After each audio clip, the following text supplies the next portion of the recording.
everybody. I am here with one of my best friends, and I think the older you get, I don't know what it is about turning 40, but like your childhood friends, the ones that last, the ones that make it, like they hold a whole different value. These are the folks that knew you before you could do you. They remember, matter of fact, they remember you before you even knew what you could do. Right. They remember the truth. They remember like how you jacked up stuff. So like me, Jonathan Brown, his family, my family, we were all at the same church growing up, learning to be terrible musicians. And I was 4 years older, so I caught on to music a little earlier than he did. So, you know, when you're 12, you roast 8-year-olds. Right. John caught the business for a while. But then, I don't know, man, God did something bogus. Maybe it's because I talked about him. He gave him like an extra added dose of stuff. This brother can play about near every instrument. He's an amazing hip hop artist. And then intellectually, he passed up most people that I knew. Just amazing, his knowledge of African culture, his knowledge of, you know, just kind of the social construct and the things that he brings to the table, just in general conversations. I figured there is no better person for me to start this out with than Mr. Jonathan Brown. We've done music together. We have worked he spent some time at a college in Platteville where we got together, and he did some amazing things through the arts, specifically for urban and inner city kids, raising the numbers there at colleges, and just an amazing person. And we have a little bit of fun when we get together. So absolutely. I'm sure that's going to be part of this conversation today. But instead of me trying to figure out the best way to introduce him with what he's into now, John, I want you to talk a little bit about who you are, you know, what's going on in your life, man. How are things going? Yeah, man. Appreciate it. Appreciate that intro. So I'll say this, you know, the way I like to describe myself when I could do anything like professionally is like, you know, I'm a husband, I'm a dad. You know, beyond that, you know, I'm a thinker.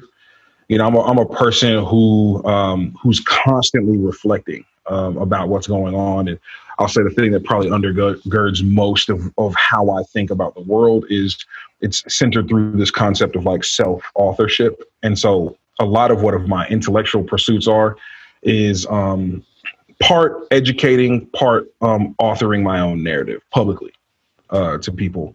And I think, you know, as we get into that, I think historically, I think Black folks have been deeply deprived of their ability to define themselves, to tell their own stories, to be holders of their own history. And so I see myself doing that and in a lot of ways as an act of defiance to a society that wants to kind of like encapsulate and shush and control narratives. So for me, I see myself somewhat as a intellectual revolutionary. Like I'm not in the streets. I see myself more as a person who I see like self-love, teaching other people how to love themselves, teaching other people how to write their own narratives as an act of revolution. And so that's what I'm about. I'm a history writer, just differently, because I'm not encapsulating the day to day. I'm encapsulating how to write your own. Yeah, and you are getting it in. I check out your page every day.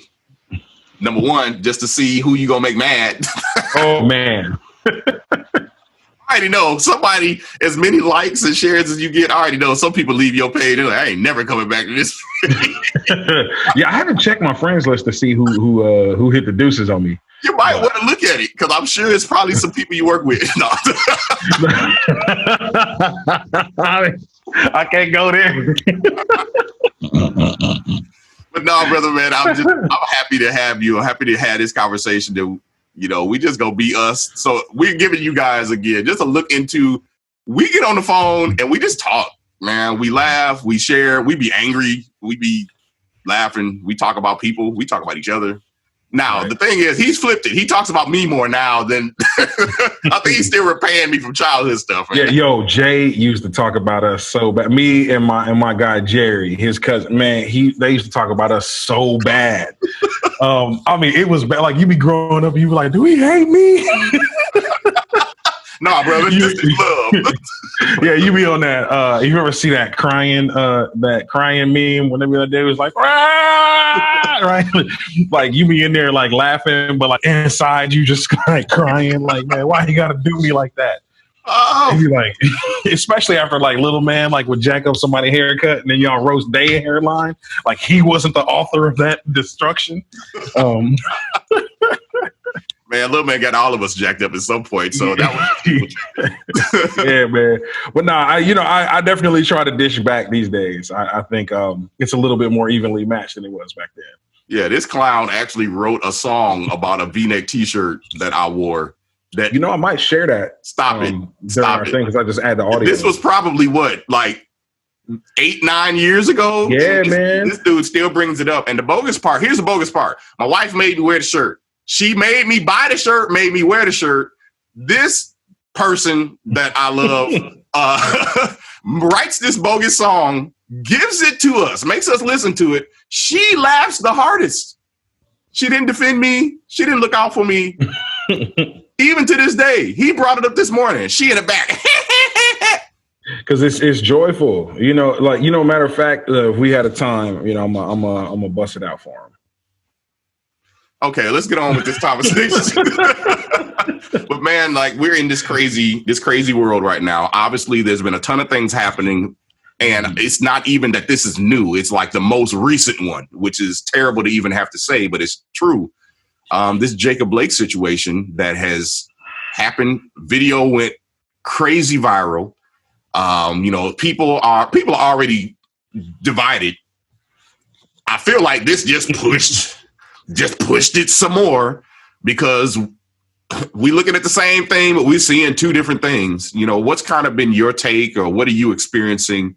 Obviously there, and for those that don't know, obviously we didn't even say John lives in Minnesota, actually in St. Paul, and already has gone through a lot of this in Minneapolis, seen what happened with the George Floyd thing, and now with, I literally moved from Kenosha. John lived in Kenosha for a time, and we're watching kind of what's happening there. So put that into perspective of what you're seeing now with this Jacob Blake thing. Yeah,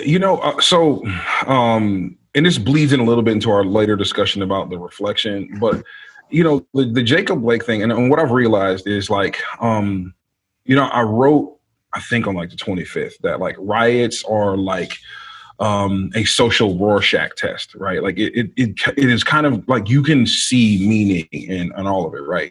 But I think the same thing with Jacob Blake. I think police violence is also a psychological and cultural Rorschach test. That it is like, even though we know, right, there's implicit bias trainings that show that with Black men in particular, like cell phones are misconstrued as guns. Yeah. Right. Like we know these things to be true. And so when you watch videos and you see these kind of deeply entrenched pathological views of Black men show up in people's in their defense of police, it's interesting. And I should also say, as a person, and I'll get into like, as a person that, as a brother that's seeking therapy and like all those things from like a lot of the racial trauma I've experienced in my life, also being able to kind of get meta with your own self and to be like, and even within our own community, and the community of Black folks, it's like our trauma also informs what we see in those videos. And so I think like it is a bit of a Rorschach test, less politics. I think people think it's political when you talk about Black Lives Matter, or you talk about like that. It's really not politics. Like, for one, it's a matter of like life, a course of life that you experience on the routine. Yeah. And to the other, it's a topic. It's a conversation. It's a thought exercise because it's not an experience they have. And so we are having conversations about the same thing, but in a way, with two different types of epistemology. Yeah. One being a way of knowing from experience, and one being a way of knowing, through knowledge and thought. And so I think part of the wedge that's driven is that like we don't recognize that. Like we are skipping the steps, right, of engaging the humanity of the other person, to immediately talking about the subject and not really realizing like this person is detached and they're cold to it because it's not their life. And that you are hot to it and very deeply connected because it is your life. And that if I think, especially as Black folks, if we want to be honest with it, that it is like a portal into our own trauma. Mm-hmm. So I think that like I said, the Jake Blake thing, and obviously, what we experienced with George Floyd, this is very much deja vu. Yeah. For me. especially when, you can drive to the state border of Wisconsin and Minnesota, and you could see the fire blazing from Wisconsin in Minneapolis. Myself, knowing friends who were hit with tear gas and bullets and knowing what they were doing. And so I think it's just all of this is a kind of a remnant. It's a remnant of what I experienced in Minneapolis, and it's going to keep happening. And I don't think for the reasons people think it's happening. Yeah. Until we understand that, one, I think riots are like a force of nature. They're like hurricanes and tornadoes. Like, conditions just exist for them to happen. This is a human thing. It's not modern. This happens throughout history. And I think we just have to, at some point, take a step back and engage in each other's humanity, which I think, as you might imagine, like, for a Black person who's like looking at a white person, it's just like, yo, I've endured so much at your hands. Like, I'm not trying to humanize you. Yeah. And for white people who may not be in the habit of humanizing Black people, it's also a foreign concept. But I think our only path through this is through empathy, through understanding. And I'll talk about, again, when we get into my reflections, because I talk about that, like, through empathy, and not like, oh, I'm, like, that's soft stuff that we talk about, but like really understanding how genuinely difficult it might be for a white person to watch the reality that what they've been told is probably not true. I think that plays a big role in a lot of it, because I know I've had some conversations with people, and, you're not trying to argue with them, but you almost feel like they're putting a wall up, because if what I'm saying is actually true, then that affects their entire mental construct of what's been happening in this country. You know what I'm saying? Right. Like, if what I'm saying is actually true, then maybe they have benefited in some ways. If it's actually true, maybe it's not just as easy as, you go to work, you do what you're supposed to do what you're told, and good things will happen. And I feel like I've run into that a few times in just general conversations where in my mind, there's two truths. Yes, the world that you live in, that's a real world. Hey, in your community, that's actually how things work. For your culture, that's actually how this operates.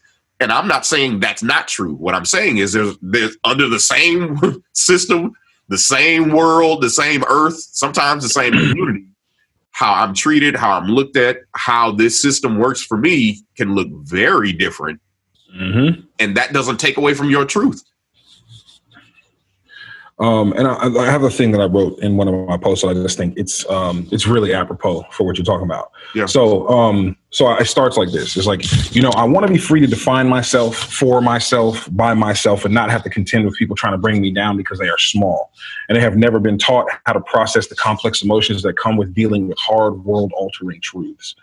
I know it must be devastating to hear the world really isn't fair, and that the foundations of the things that make you feel secure aren't rock solid, but rather are built upon the petrified bodies, deferred dreams, and collective grief of people trampled for centuries for your sense of superiority and accomplishment. There's no easy way to rip off that Band-Aid, right? Yes. And I think like that there is challenge in that, but like I think what I'm trying to kind of convey is an empathetic posture. That I do think that sometimes for us it is so normal to go through these things and to realize that like what we are presenting is a world-ending proposition. That like it is, to me, it's not just, oh, the world's not fair and whatever. It's like, but like it calls into question everything. So was I not the smartest kid in school? Did I not earn what I have? Like, is my inheritance all tainted? Answer actually is yeah. Right. Yeah. But I think like, I don't think that we realize how it undermines like an integrated self and how that creates an internal schism. And I don't feel sorry for it. I'm just saying like we have to understand that that's kind of what animates the pushback. Yeah. That we are like the truth of what we're saying is Thanos. Right. And I think that we don't always realize that if what we're saying is legitimately true, we're snapping their world out of existence on Thursday. Yeah. You know what I'm saying? And some folks is literally being the Avengers right now. And they're like, no, you can't. This is the world I've lived in. I think it's a lot of comfort. You know, I'm comfortable with this. And it's not to say I don't look at a lot of it. There are racists in the world. I think a lot of it that we're dealing with right now isn't so much racism. It's just what's been comfortable. I've even said technology has finally caught up. We in the African American community, we've been saying these things. We've been expressing these truths because they are true. We've been saying it. We have our own system of letting each other even know. My mother would tell me certain neighborhoods, don't go through there. She would say, hey, certain times of night, don't go through that area. Just go around. We've always had a code of how we interacted with police. We were taught at a young age, like, here's what you do. I don't care what they do, what they say, make it home. Like, we've had these conversations for decades. You can go back centuries, let's be honest, of how we should engage, how we should interact. Again, just a couple of generations ago, my grandfather, you grew up in Mississippi, you know, you make eye contact with a white woman. You could be lynched for that. So there were rules of engagement that we've been following for a very long time. People didn't necessarily believe us. And then the idea of people even being able to see it for themselves wasn't even possible because we didn't have cameras. We didn't have a way to show you what happened. And then if we went and told somebody, we file a report that might go somewhere, more than likely not. We go to the news media. Somebody has to make a decision, number one, to believe us, and number two, to run the story. Now, finally, technology on this wonderful thing right here, where I don't have to prove anything. You know what? I'm going to hit record. I'm going to catch this entire thing in real time. And I'm going to show you that what I've been saying is true. I'm going to let you see what's been happening. Right. And I don't have to report it. I don't have to have someone else share it. I can share it for myself. I can get on Twitter and let it go viral. I can put it on Facebook. I can put it on Snapchat. And people can see it moments after it happened to make their own conclusion. We haven't always had that type of power. And I feel, and I would love to hear you talk about this, for the first time in American history, we have a voice that's equal to everything else. And our voice can't be shut up. It can't be stopped. It can't be eliminated. It can't be minimized.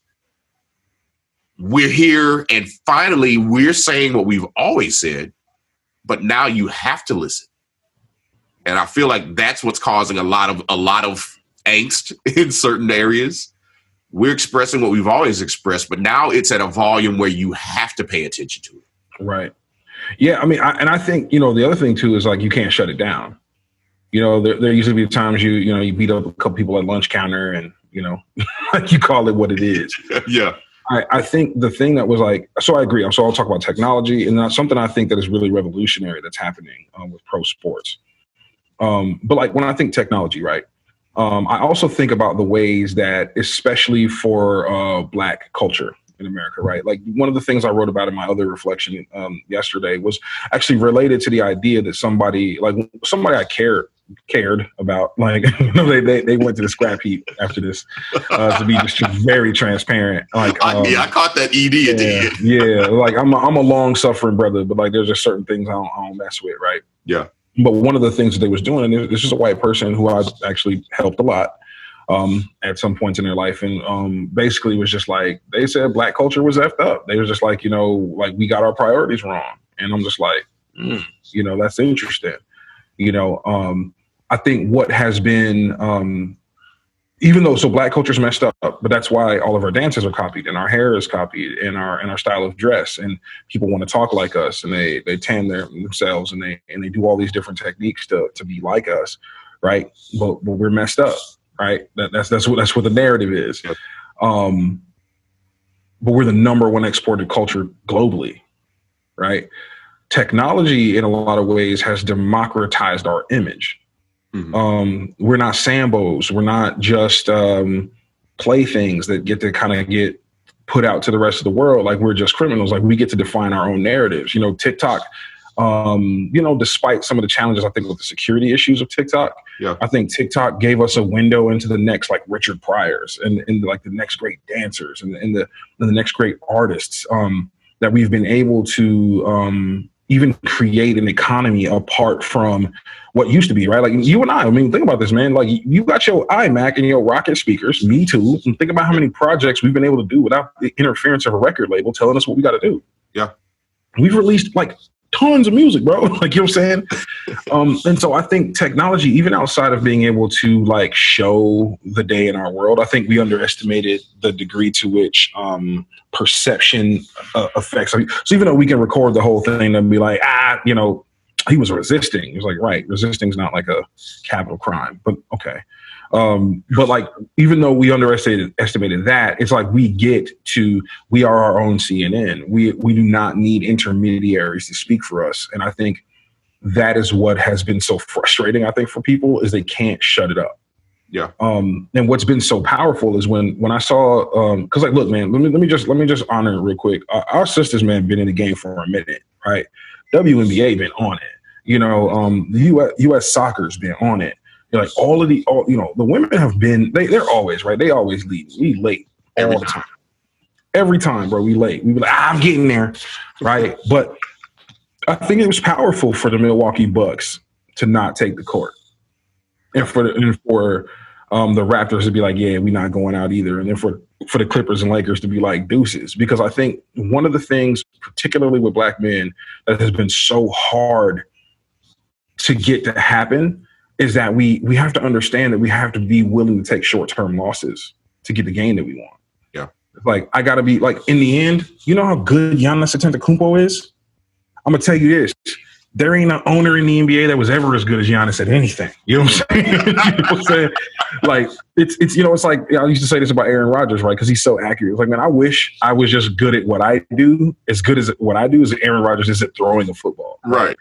And I think there's a lot of people who aren't nearly as good at what they do as Giannis is to playing basketball. And so it's fantastic when a person of his stature is just like, I'm not doing it. Yeah.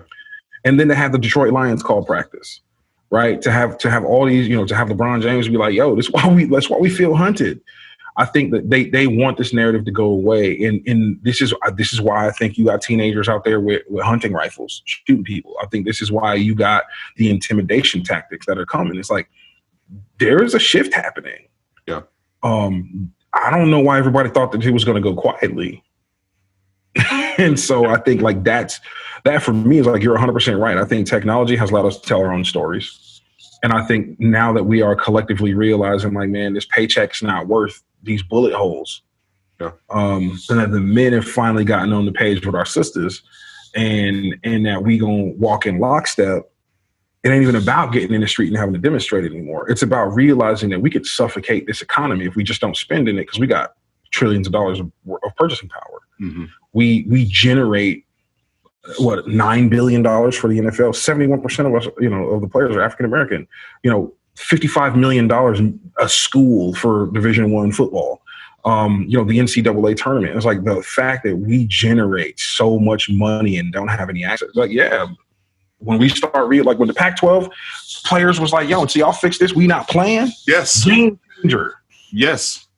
And that was the first time, that I remember anybody ever getting to that place of saying, here's literally our demands, or we're not going to do this. And not just the B team, like right. The folks that deserve the scholarship they got, the people that are helping bring that money into the NCAA, saying, you know what, until we have some conversations and come to some understanding on how things need to be moving forward, we're going to withdraw what we bring that's generating these funds. Because we are the product. For you, yes. And really realizing, like, there ain't no power in being a product. Yeah. Products sit on shelves for other people to grab and to consume and then to throw away. And when you realize that the one thing that you have as the product is that you're the living, walking conduit through which people become billionaires. Yeah. You own them whether or not you know it. And I think that has been so great. And so the internet has allowed that message to spread. It has allowed us to be encouraged by it. It has allowed us to realize that, like, we have a stake and a place that we need to be. And so I'm to be honest with you, man, like, because like, you know what, because I never feel safe in America, you know what I'm saying? I don't even think like safety is not even the thing I'm looking for, you know, from this country. I don't feel any worse than I have, but I feel actually very encouraged to watch the NFL, even the NHL. You know, when Evander Kane was just like, "What y'all doing in the NHL? Everybody else doing their thing," and even they was like, "All right, we're gonna cancel these games." Right. You know, right. It's like when a single black player can be like, "What y'all doing?" and they're like, "You right." You know, when we watch Roger Goodell, and I can't wait till the NFL season when they boycott and be like, give Cap his job back. Like, we're gonna see if that was like lip service or not. You know what I'm saying? Yes. Like, he painted himself into a funny little corner. But I love it. I think like this is what we have to do. We have to take these short-term losses. Like some dude's gonna lose their NFL contracts. You gotta be willing to do it for progress. Yeah. You're exactly right. It's gonna cost something. Mm-hmm. You know, to see people actually not just understand it, but I think also through the internet, you realize you're not by yourself. You know, maybe in times past, you could have felt isolated because you wouldn't have known what's going on, honestly, in Minnesota if you lived in, Wisconsin, literally, unless you drove there, unless you went there physically, saw for yourself, straight up, or unless literally it was shown on the news. That was it. Now I can see people who feel just like me, who are passionate about it, who are taking short-term L's all across the nation. And you realize, man, it's not just me. Man, if we can hold on, if I can hold on a little longer, you know, that's encouraging. So I'm happy to see that. I think, honestly, this is the only way if there's going to be any lasting change, it's going to have to come from people being willing to take some losses. And unfortunately, that's on both sides. Because as we're saying, hey, I'm willing to take this loss in the short term, there's going to be a long-term loss in another area. Mm-hmm. And we're okay with it because we've been taking these losses for a long time. And now it's 101 years. Man. So at this point, it is. What's another one? We got to balance this out. We got to even this out. And the only way is we have to be willing to take some losses. We have to be willing to coordinate the way many people have. So it's great to see even what we're doing right now, just from a technology standpoint. We couldn't have done this, man, some years ago where you're in a whole other state and we both on the screen sitting here talking, sharing, like, and then we can edit it. Mm-hmm. We can produce it. We can post it and send it wherever we want it to go. Not worrying about censorship, not worrying about, you know, it being removed from channel 2 because we don't like you in this slot. And our sponsors are unhappy with like 2.3 seconds of what y'all talked about. Yes. I have no sponsors. Right. Not yet. Not yet. And by the time we get some, we're going to need the right ones because I know we're going to do something that's going to make somebody mad. Undoubtedly.